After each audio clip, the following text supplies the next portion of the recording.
Welcome to 5 Minutes of Momentum. These episodes are a short 5-minute burst of inspiration, motivation, and massive action.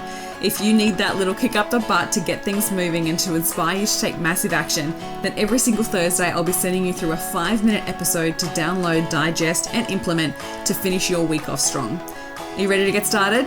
Let's go.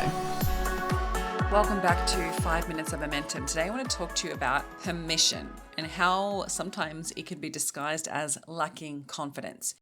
If you find that you are telling yourself, and a lot of the time it's very subconsciously, right? Like I just want to say, when you initially go like, are you waiting for permission? Are you waiting for permission from someone else to tell you to go for it? Consciously, we often think, no, that's not the case. Of course not. I am a high achiever. I take action. I do all the things. But really, when we start to notice where we're hesitating, where we're holding back, and where we're looking to others to make our decisions, we can subtly see that sometimes there's a little bit of self-sabotage going on there where we're actually waiting for permission from someone else before we go after something, before we actually decide on something. And so this can be something that's deeply ingrained in us from even as a young age or as a people pleaser, when we're looking to other people and being like, okay, should I do this? Should I take this action? And sometimes it's through needing to process, right? So sometimes we'll ask other people their opinion because we're wanting to process and vent or go through the decision-making process with someone, right? And you've got to be conscious of who you choose to support you with that, because in those situations, it's not that you want someone else's opinion, you just want a sounding board, right? And so it's a really good way to have a sounding board to, rather than be like, what do you think about this? We need someone to actually ask us the right questions to determine our feeling about it and what we want to do about it, right? So sometimes when you're making decisions like that, it's really important that you consider like, who am I asking for their opinion? Because am I really wanting an opinion or am I actually seeking permission? Or am I just needing a sounding board, right? Because sometimes you just need a sounding board. Other times it's because we're waiting to feel like, is this the right decision for me? Should I be doing this? Is this actually going to work? And we're literally outsourcing our own confidence because we're relying on someone else to make the decision for us. And the hard part with that is that if we end up doing the thing, if we actually back it and we do the thing and it works, sometimes it feels then we really can't contribute or take credit for that because it wasn't actually our decision. So it's so incredibly important that when you're making big decisions, like you really check in with yourself to make sure it's the right decision for you. But other times when it's not big decisions, where you're literally just outsourcing your decision to other people, right? This could look like, instead of just putting it out there, you go and you check in with 5 other people to see like, should I do this? Does this sound right? Right? And if we're looking for that permission, right? We're waiting for that permission from other people.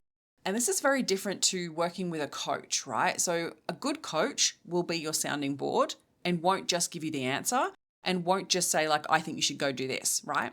And so because I'm a strategist and a coach, it's a really fine line because sometimes I'm like, okay, I need to know firstly, do you know what you need to do and you're just not doing it? And so do you need a sounding board here? And so sometimes I'll ask that question, or other times I can tell it's a strategy question. So we've got to dive into the strategy. And usually what I like to do is I give the back thought, right? Like how I'm thinking about this, because I want my clients to also think about it like that.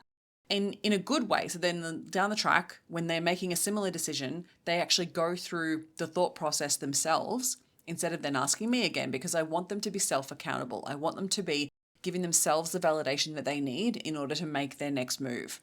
And the reason for that is that I really want you to build self-trust, because when you're always looking for external validation, right? You're thinking, okay, should I try this thing, or should I do this, or should I put that out there, or what about this? If you're always looking for that external validation, then you never truly build that level of self-trust that is required for you to be able to go bigger, right? Because when the big decisions happen, you won't trust yourself. You won't be able to back yourself because you haven't actually been doing it with the littler decisions. So the more that you can build in a self-trust exercise on a daily basis where you're checking in with yourself first before you ask anyone else's opinion, it's just a really healthy way to be like, how do I feel about this? So even with a piece of content, like you can do it with that. You can be like, okay, instead of going questioning and be like, is this going to work? Is this not going to work? That's the wrong question to ask yourself. It's like, okay, does this resonate with my ideal client? Do I feel excited to share this piece of content? Am I happy with what I'm putting out there? Right? Because if the answers to that question, if any of the answers are no, then you want to check in with yourself first before you go ask anybody else. And if the answer is yes, and you put it out there, then you can fully back it with your own energy and your own belief in yourself. And that's what matters, because when it comes to scaling your business, that level of self-trust and checking in with yourself or checking in with that internal knowing of your gut, right? Your gut telling you, yes, you should go for this. That will honestly serve you in so many ways as you grow. Because if you are always looking externally or waiting for permission from other people, then you will never truly believe in yourself, because it'll always be other people's ideas. And you've got to back your ideas.